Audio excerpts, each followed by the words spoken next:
And this is Walt Kasmir, your favorite podcast host. I am here again on Critical Conversations. This segment is Grace for Grieving. So it's a bittersweet moment. I'm happy that I have one of my favorite people, one of the hardest working people in marketing and entertainment management, and I celebrate his work ethic, his hustle, his ingenuity and creativity.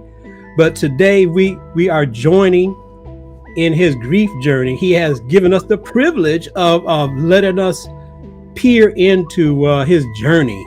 So without further ado, I want to introduce you to none other than Kelly Cole, the publisher, best-selling author, uh, entrepreneur extraordinaire. The accolades go on and on. But my brother, welcome, and thank you, man, for sharing with us.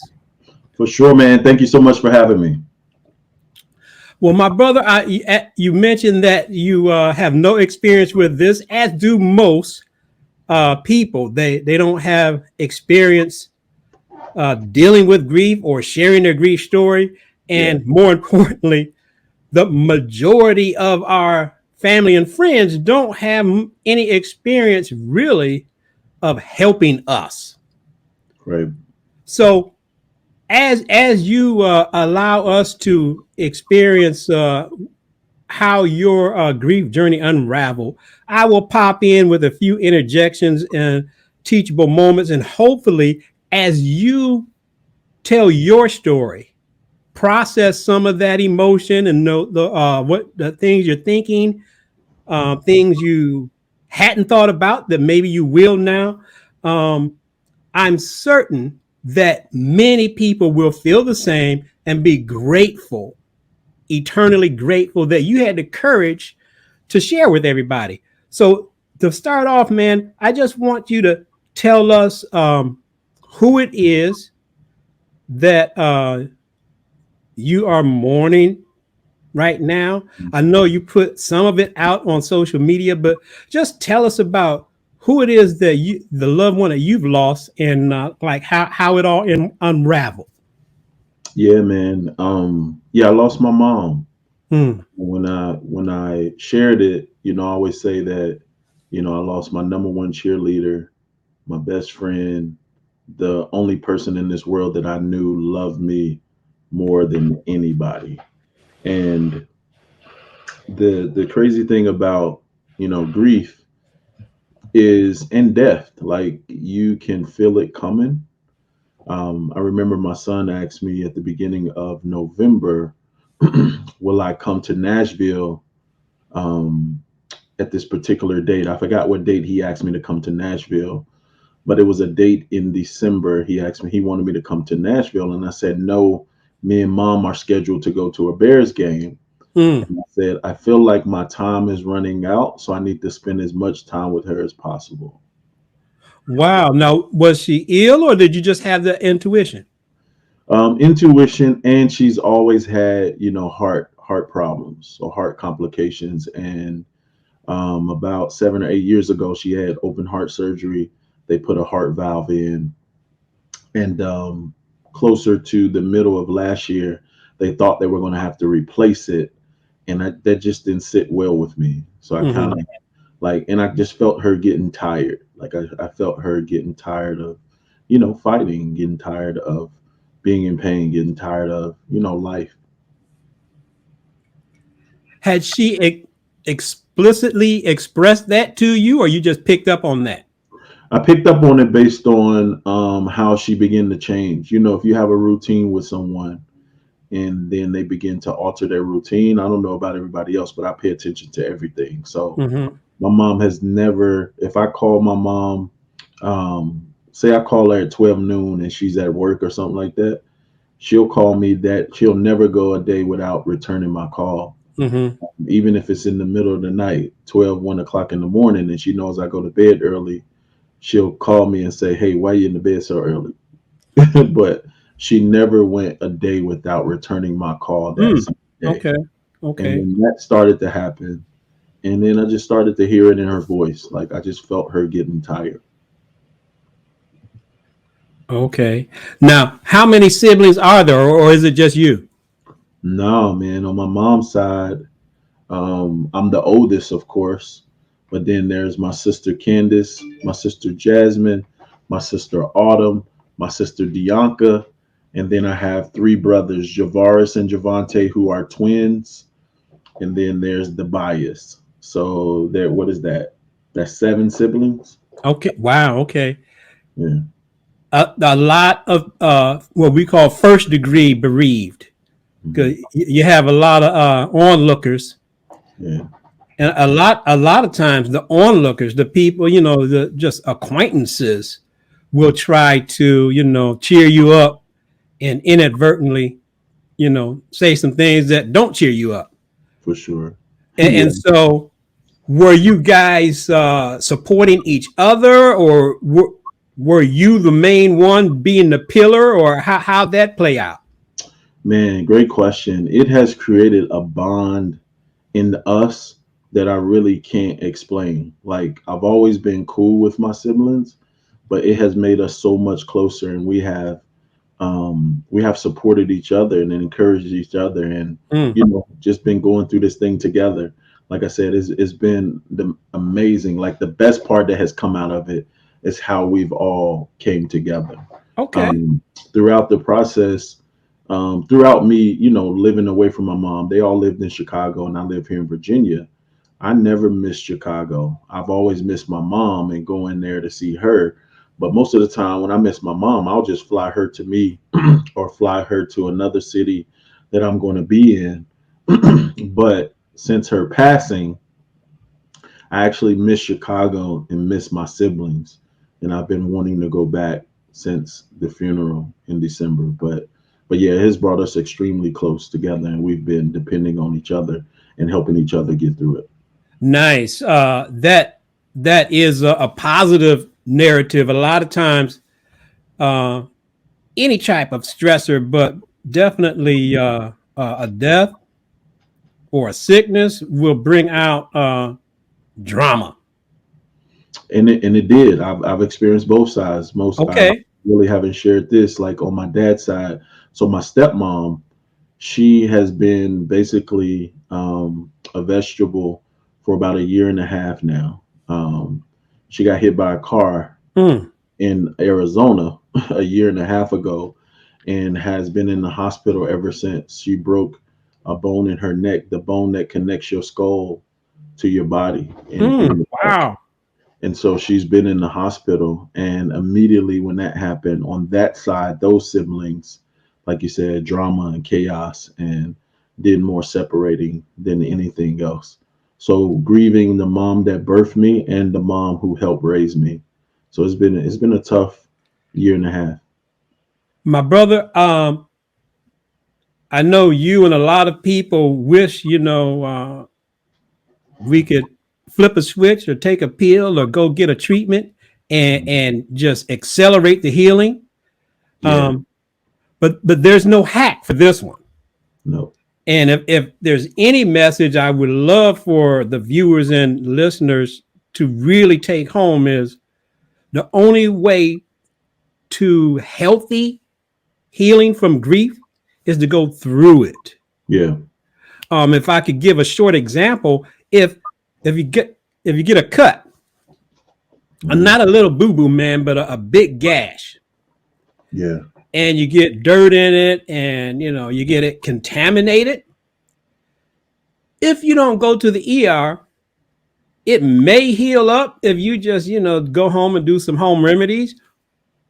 But 9 times out of 10, it will heal up, and either you get a raging infection and get complications, or you end up with some bad side effects. yeah, So I compare that in some ways because we can see that. I hmm, compare that to our grief, which we can't see.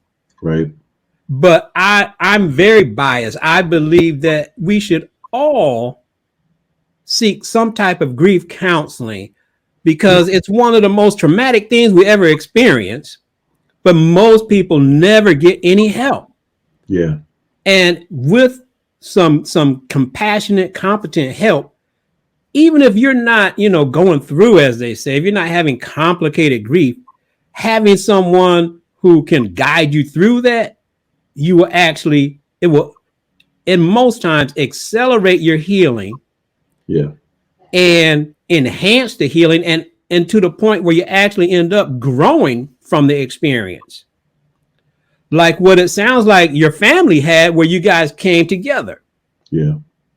So, as one of my texts in my studies, the title is "The Unwanted Gift." Hmm. We unfortunately, this is one common denominator that we all have: is we will either experience uh, death in our immediate family, or one day we will die, or you're going to know somebody who has experiences death or loss. It's not just, we're not just talking about death. I mean, a lot of people, man, they just cringe and they don't want to have these conversations. But Yeah. having a significant loss, you go through the same type of stuff. So I'm glad that it sounds like you guys had a great relationship. For sure. Yeah. And so, how long, you said it was a year, or how long you said that she was experiencing the heart failure before she had the heart valve replacement? Oh, well, her whole life she's had trouble with her heart, and about 7 years ago is when she had the open heart surgery. But last year, toward the middle of last year, is where they said they ran a test and said that they was going to have to replace it. And Oh, when we went back to do another checkup, they said they didn't have to replace it. And mm. maybe a month later, she passed away from heart complications. Oh, wow. Extra drama. Yeah. You're relying on the doctors to guide you, and Mhm. it sounds like you got a jolt there. Yeah. So yeah. Did you guys consider dealing with the doctors, or you just concentrating on healing? It's concentrating on healing. If somebody else deal with the doctors, it'll be my stepdad or something like that. But I've just been concentrating on healing, bro. Just taking it day by day. Right, right. And you really should concentrate on healing. And um speaking of concentrating on healing, there's a couple schools of thought on how you go about that. The old school of thought is the you basically just try to get over your grief fast as possible, and almost basically forget your mama Right. and move on with life. Invest more energy into other things to keep you busy. Now I know you're a hustler, so being busy won't be a problem. But the other school of thought is you have a dual mission.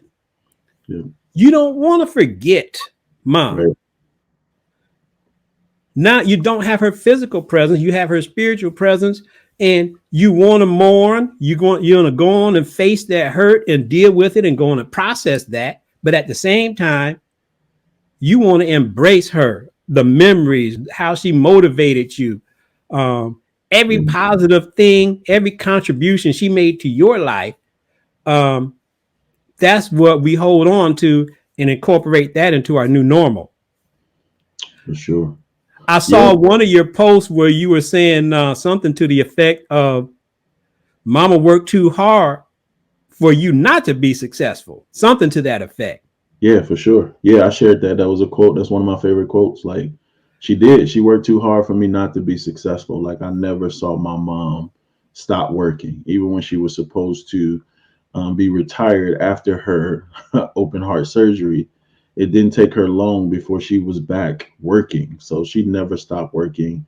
She always was, if you had a grew up with a single mom, they're the most hardworking people on the face of the planet, and they're gonna do whatever it takes to take care of, their children. And the one thing, like you said, about getting over the grief and trying to heal, man, I literally, my mom passed the Sunday after Thanksgiving. and I literally didn't do any work on December. Like the entire month of December, I didn't do anything.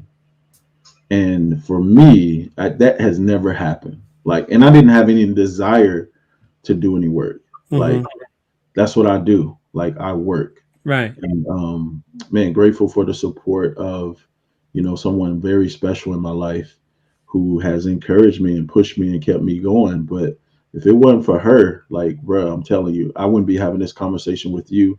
You wouldn't see me posting online. I Mm-hmm. wouldn't be going to the gym every morning. None of that. But I've had the support of someone very amazing that has come into my life at the perfect time. So yeah, man. For me, it's definitely easy for me to get in a groove and grind and try to work my feelings away. But Mm-hmm. this time, this one hit me hard, and I didn't want to do anything. I wanted to go into a cave. I didn't want to come out. I didn't want to talk to anybody. I didn't care about losing my business. I didn't care about losing anything. Like they could have took, my houses, everything, and I didn't care. That's how bad it hurt. And so I'm just grateful to be able to have this conversation with you and pressing forward. Like I said, day by day. One day I'm good, the next day I'm not. I'm crying all day and all Mm-hmm. night. Mm-hmm. There's good weeks and bad weeks. So, Yeah. but this so far, I've been good. Well, brother, some of the things you said, I mean, you could be writing this book, and that's why I'm Mhm. so glad that I had you. Those are things people really need to hear. And Yeah. one of the other main points is there's no right way to grieve. Right. You're a book publisher. You've probably heard of some of the stages of grief, Mhm. and that was a starting point, and that kind of helps us have a framework to kind of understand it. But Yeah. it's not linear, man. It doesn't start with one, go to the next, and then you finally get to acceptance, and it never hurts again. Right. The more typical situation is what you just explained. Yeah. One day, man, you don't want to get out of bed. The Yep. next day, you can smile, Yep. and it's going to fluctuate. And brother, I wish I could just wave a magic wand or pour some oil over your head and make it go away. For But sure. as you really embrace the pain, embrace the memories, Yeah. and work out some of those emotions that you're dealing with, some of the thoughts that you're having, Mhm. over time, the pain, the intensity will decrease. Yeah. But if the pain stops, I would have to call you up and ask you if you want to have a consultation. Right. But and that's the exact way that a lot of people, they express their grief. Your grief is unique. Is your way of expressing your emotions. For many, I mean, you only lose one mom, one dad, what have you. So you Yeah. only go through that once, and so it is unique. And but don't let people try to bottle you in. I know, especially in our Western society, man. That Yeah. we spend so little time on learning about this, but we have all these expectations of people. Yeah. If you don't cry enough, hey, what's wrong with him? Right. If you cry too much, what's wrong with him? Right. Man, however you are feeling, man, feel it. If you feel like crying, man, let it roll, man. We all know that you're a man's man. For sure. And another, you mentioned your son. How you deal with your grief, you're going to inadvertently leave a legacy to your kids. Hmm. A lot of times we inadvertently teach them poor grieving habits. Mm. We, especially in our community, we say, kids sit at the kids table, be seen and not heard. Yeah. And during grief, we try to shelter them from it. Yeah. But that's really not going to work out in the long run of really helping them go ahead and have some healthy grief and growth through it. Right. Because then they're going to turn around and teach their kids the same thing, uh, for better or worse. Yeah. And I know you're a legacy minded brother. So um, Mhm. I hope that jewel penetrates and you think about it and Yeah, be intentional about, man, express yourself to those people, man. Show them, especially your son, man, show him it's okay to deal with your emotions. for sure. Definitely. That's important, man. One of the things, like you mentioned, people, they want to be of assistance. They want to help and offer their condolences. And you said I should write a book, but there's one book I want to write. It doesn't have to be long. I maybe write an ebook on it. But when someone is grieving or someone you loses a loved one, the worst question we want to hear is or statement I didn't like hearing over and over. If you need anything, let me know. Okay, let me break that down. Go ahead and elaborate on that, man. I'm glad I have such an articulate brother this evening. So yeah, the one of the statements that I got tired of hearing is if you need anything, let me know. Because most of the time I know everybody who says that don't really mean it. They just don't know anything else to say. But when a person is grieving or going through and they have loss, I'm not going to ask you for anything. So Right. if you don't know what people need when someone passes away, okay, especially someone who's in my position who is the oldest and pretty much has to take the lead and help out and being in the front and be prepared for anything. There's four things that you can do when someone passes away. Number one, everybody can pray. Just tell the person, hey, I'm praying for you. Number two, you can send flowers. That's always a blessing. Send flowers to the funeral. That's always a blessing. Number three, you can send food. Okay, send food to the family's home or send food to that friend or that loved one. Number four, if you have it, just give money. Just give money because the thing that I needed most, I needed food and I needed money to help cover costs that I had to pay for. So if I got seven siblings and they have kids and they have families, a lot of nights. One night we went, got dinner. It was like $600 that I paid for.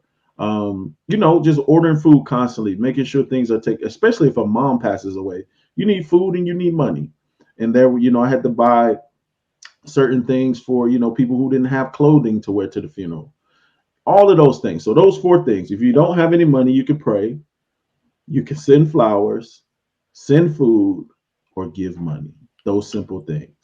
It's that simple. I wish somebody would put that in the ebook or let people know. I'm going to take this clip out if you don't take it out, You but know people need what? to know It's that. so good. I'm going to use it. Yeah. It's so good. I'm going to use it. My book is coming out, hook, crook, or draw, uh, during the week of spring break, March 4th.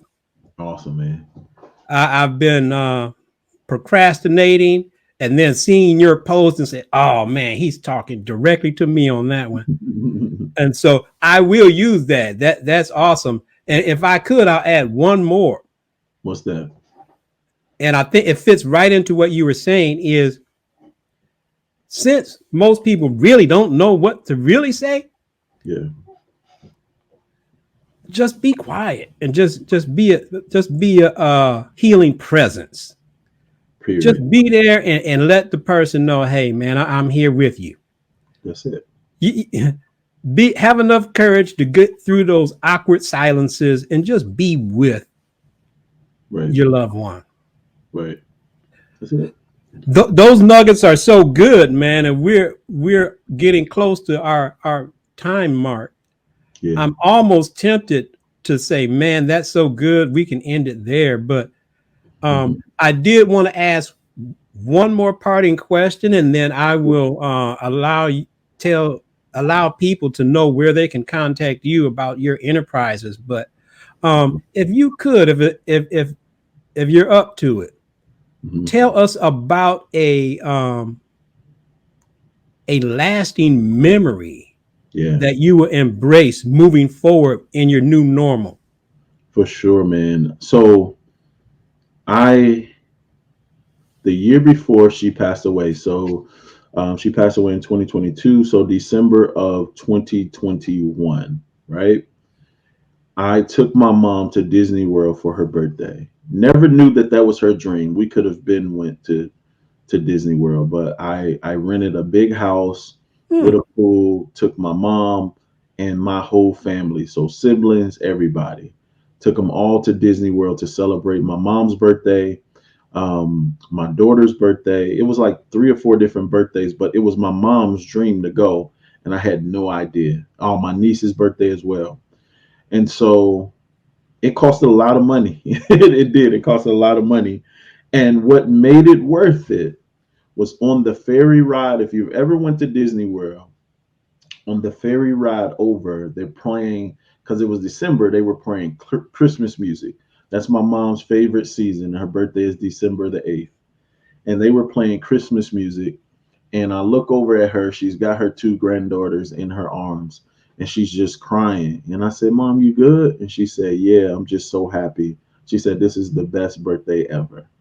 And for me, that made it worth it. No amount of money could put a price tag on that feeling of making my mom her dream coming true. And she said it several times in videos that I recorded her that weekend. Like, this is the best birthday ever. And she had the most amazing time. So being able to make one of my mom's dreams come true before she passed away is a lasting memory I'll hold on to for the rest of my life. My brother, that's a good one, man. I'm so glad you were able to share that with us. Well, For my sure. brother, I'm gonna stay to my word and keep this short, and I'll just give the people a little glimpse of what you do and how they can contact you, For and sure. I will have this stuff in the description of the videos. For sure. Yep. I go by the publisher, Mr. Kelly Cole. And what I do is I help people become best selling authors in 30 days, even if they hate writing and don't know where to start. If you want more information about me, just go to at Mr. Kelly Cole on all social media platforms. And you can check out my website, www.publishingadvantagegroup.com. You can find all that info there. Brother, well, I thank you again for being able to share share that testimony and journey with us. And I'm so glad that you were able to have a really awesome memory with her at the end. Yes. So that's definitely something to include in your new normal as you get used to having only her spiritual presence and not her physical presence. But brother, I guarantee you will heal. Yes. And part of my closing, I just happen to adapt is wherever there's hope, there's healing. So, brother, I'm glad that you came with us. Everyone, descriptions of all the contact information will be in the links to those will be in the description below. This will also be streamed on all streaming platforms and um, on the podcast Grace for Grieving. Look for my book coming out this by March 10th, Grace for Grieving. Again, Mr. Kelly Cole, the publisher, man, thank you so much. And my prayers will be with you. I'm sure that this journey will end up being a healing one for you. Appreciate it. Man, my love to the rest of the family and love you, man. Love you too, bro. Appreciate you having me, man. But brothers don't say that enough. So, man, I'll give you your flowers now. We'll see you in the next one, man. Take care. Appreciate it, man.